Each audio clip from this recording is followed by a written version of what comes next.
Hello, my writing pals. It's me, your girl Xanna, and today we are going to be talking about the differences between high and low fantasy. So first off, I want to say yes, dark-haired Xanna is back. This is temporary, but like, I'm loving it. I'm loving having really dark hair again. And second, let's start off with what high and low fantasy don't mean. So my entire inspiration for filming this video was a post done by Zelda Informer on Facebook and on their website, and it was titled, "Is Legend of Zelda a low fantasy game?"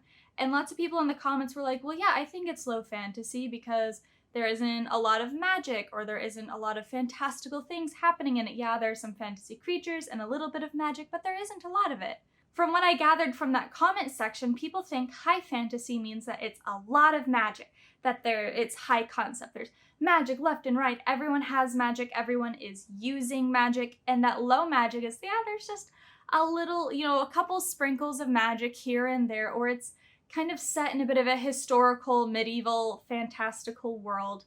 And while that is something that I think someone outside of the genre would understand it as, that is not actually what high and low fantasy mean. We'll start off with low fantasy, because low fantasy I think is pretty easy to explain. Low fantasy is our world, the world we live in, set in just about any period of time with magic. Think Harry Potter and Twilight. Those are set in our world. They are Earth. It is the United States. It is Europe. It is Asia. It is Australia with magic. I've seen a couple of people say that low fantasy could be worlds that are very much like ours, but with magic, but that doesn't quite fit with the description of what low fantasy is. So remember, low fantasy is our world with magic, and that could be magical creatures or magic spells, things of that nature. So that means high fantasy is a world that is not our Earth. It is a world totally set apart from where we are. Think poison study, sorcery of thorns, onyx, and ivory. I've got a couple other on my bookshelves that I could probably list off. Lord of the Rings is another really good example of high fantasy, even though there isn't a lot of magic in it. It is not our Earth. It is Middle Earth.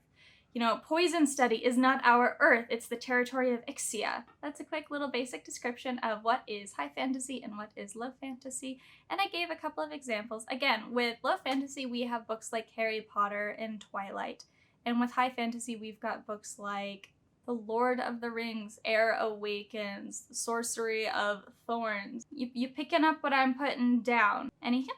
My name is Xanna. I'm a writer here on the YouTubes, where I upload videos about once a week about fun bookish and writing related content. I have a short collection coming out later this year, so keep your eyes peeled on that. I am very excited to talk more about that in coming videos. You can also find me on all of my socials. I'm on Facebook, Twitter, and Instagram, all at XannasBooks. And you can catch me talking about all things D&D and fan fiction on TikTok at WitchDrXanna. I'm not the most active there yet, but I would really like to be. You can also support me on Patreon, patreon.com/XannasBooks. All of that money goes towards helping me with all of my writing stuff, with my YouTube stuff, and my book stuff. And in joining that from the $5 tier and up, you get access to an exclusive Discord chat where we have made a fun little community of people who like to write, of people who like to read, of people who like to be happy. So if that sounds like something you'd be interested, I encourage you to check that out. I'll see you next time.